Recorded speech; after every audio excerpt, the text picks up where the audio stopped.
Welcome back to the channel, guys, and welcome to another Porsche GT car review. This is going to be a really interesting one because this is a question I've been curious about for the last couple of years. Out of the 991 generation of GT3 and GT3 RS cars, how does the cheapest version compare to the most expensive version? We're currently sitting in a 2015 991.1 GT3, and we'll be comparing it against a 2019 991.2 GT3 RS. Market value for a .1 GT3 is somewhere in the $110,000 to $130,000 range. And they've depreciated a lot because of these engines. They were known to have finger follower failures, and if that does happen, your engine is toast. There's a lot of detail on the forums about what causes these failures and which revision of engine you probably want. But the TLDR is that Porsche actually offered an extended 10-year powertrain warranty on these cars because of these failures. But because the .1 model years are 2014 and 2015, most of them have expired or are nearing expiration. The owner Karthik mentioned this has the original engine,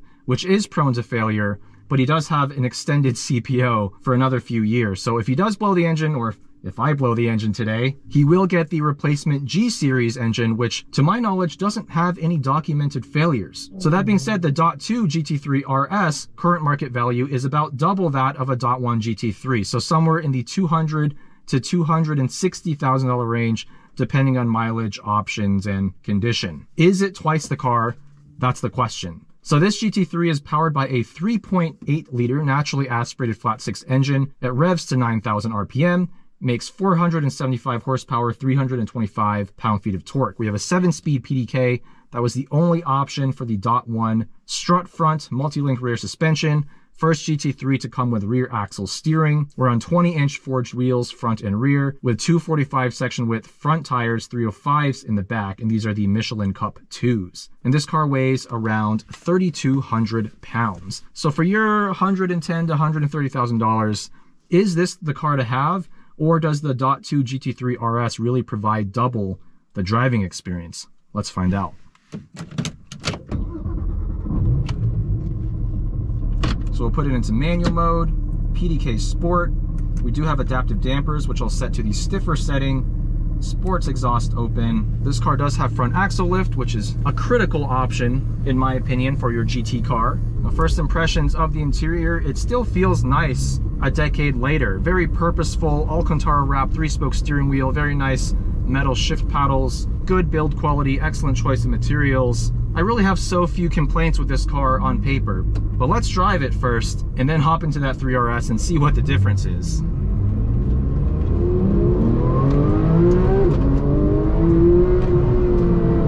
Wow. And that right there is both the reason you get a GT3 and maybe the reason you don't, at least for a 991.1. This engine, when it works, it is fantastic.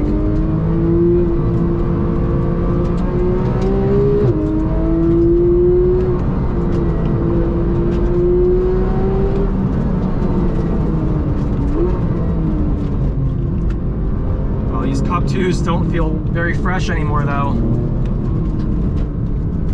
There's that rear axle steering doing its thing, making the car feel super nimble in the tight corners. Just the howl of this engine at 9,000. It sounds arguably better than some of the newer GT3s. This has a more high-pitched tone. The steering in this car, despite being the first GT3 with electric power steering, it's really good. It's super precise. And you get a lot of feedback about the road surface. Listen to this.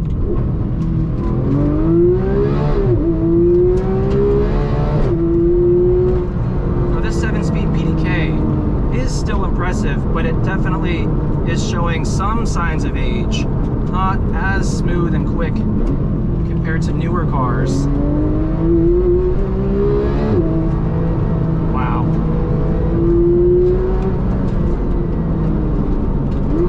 Brake feel, although this one for some reason requires a bit more pressure at the bottom of the pedal. Karthik does track this car, as he should, because it's such a capable machine. It does so much with so little, at least in terms of horsepower. Less than 500 horsepower, but this car can keep up with the big boys. Oh yeah, the PDK does feel a little bit slow when you're going partial throttle and you shift up.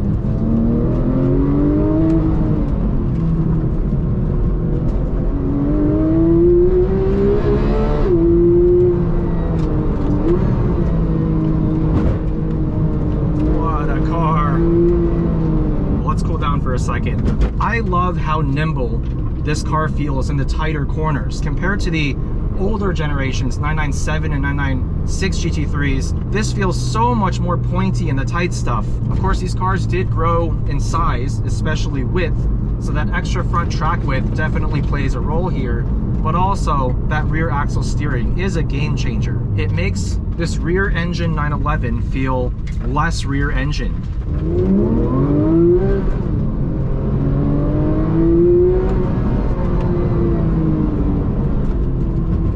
The front end response is so impressive. And even with the PASM in the stiffer setting, this car's body control is excellent, and it's actually able to deal with these bumps. No complaints with the downshifts, but the upshifts are where this PDK shows a little bit of age.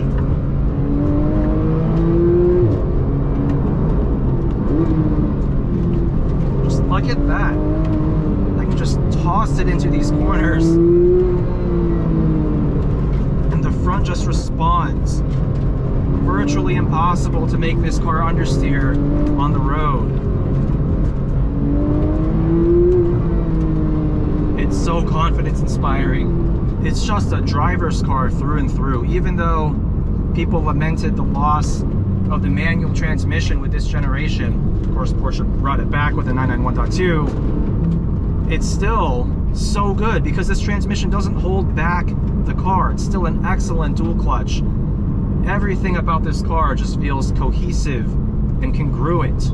Nothing about this car feels like a weakness from a driving dynamics standpoint. It's just absolutely dialed. Then you can throw it back into auto, slacken off the dampers.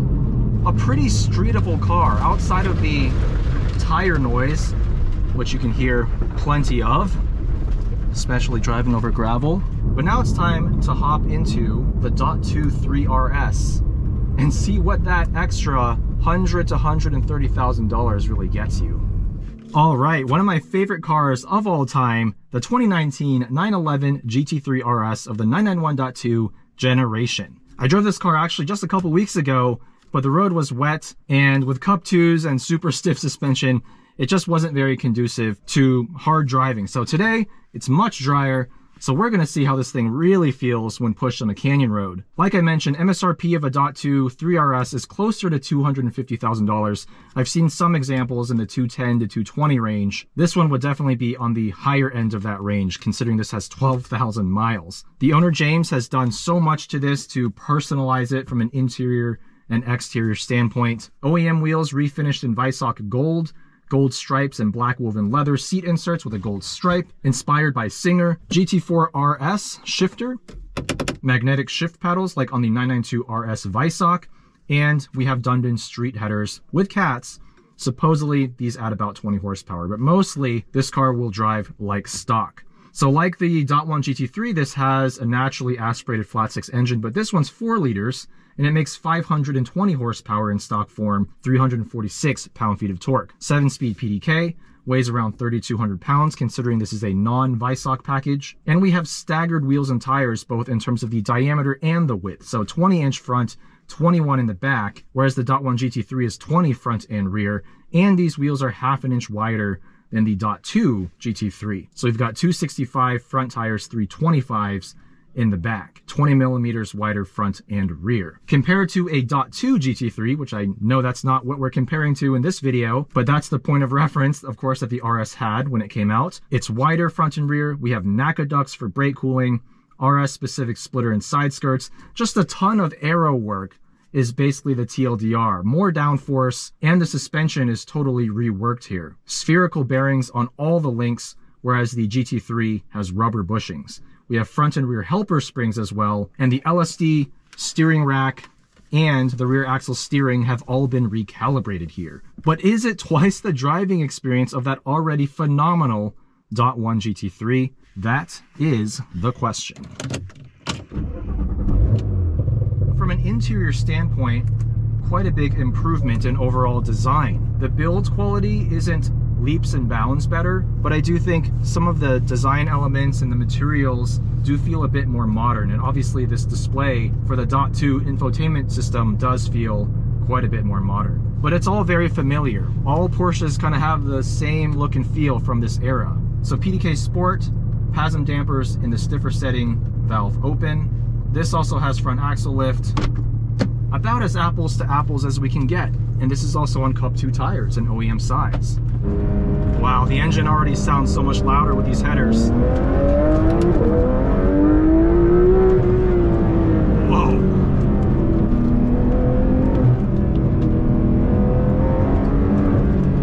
Wow.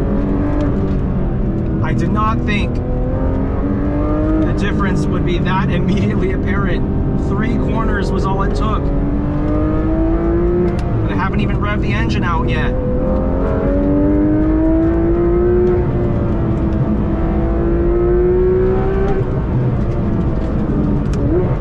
Two immediate differences. Number one, the front end response is even more immediate here. Due to that suspension work, this has sharper responses. Obviously the recalibrated rear axle steering might have something to do with that, but right away the spherical bearings, you feel that difference right away. The other difference that's immediately apparent is this transmission, surprisingly. Partial throttle shifts are so much snappier, the upshift specifically. It's more immediate. It doesn't feel like it's dragging on those clutches quite as much. You'd only notice this driving these cars back to back, because in a vacuum, the .1 GT3 transmission is already so excellent. Let's do a straight line pull.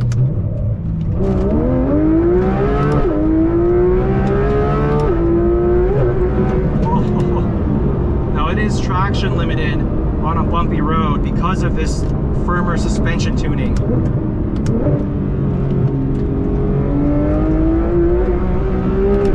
Actually back off the dampers here.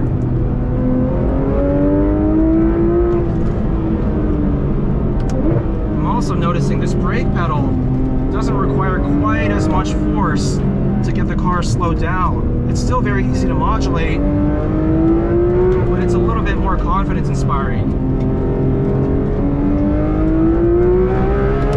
And this engine has more mid-range torque. That 3.8 liter in the .1, you really have to wind it out to get any kind of performance out of it. This feels like, I mean, it still revs to the moon, 9,000 RPM, but it's a bit more flexible in the mid-range as well. Whoa. Suspension is lively though. Not the best for a bumpy road, but in the softer setting it actually does a pretty good job. But it does feel firmer than the .1 GT3.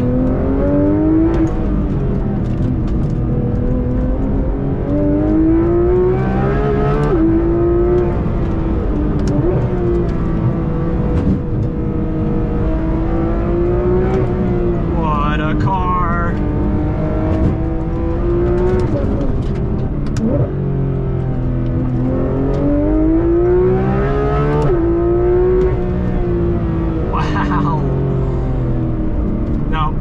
Could be due to these Dundon street headers, but the way this car sounds at the high RPMs is just insane. I actually think it has a little bit less of that high-pitched quality compared to that .1 3.8 liter, but this has more volume obviously because of the aftermarket exhaust setup. and it just explodes with power.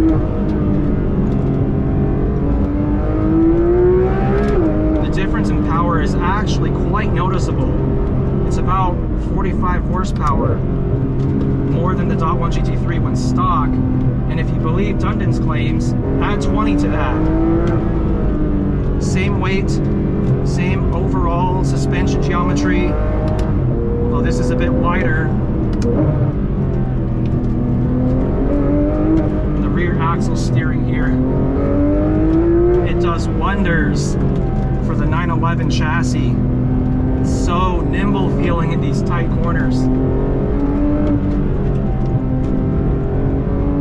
The steering feels about the same in my opinion. Tons of feedback, but I kind of do miss the Alcantara on that .1 wheel. This leather is a lot worse for sweaty hands.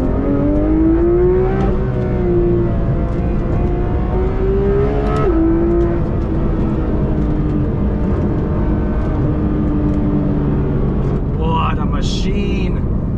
.2 GT3 RS. Finally got to drive it in the dry on my home road, and it is stupendous, amazing, mind-blowing, impressive as hell. All the synonyms will be used to describe the .2 GT3 RS. Just a top-notch motoring experience, even on the road, not even on the racetrack, which is where this car is designed to excel.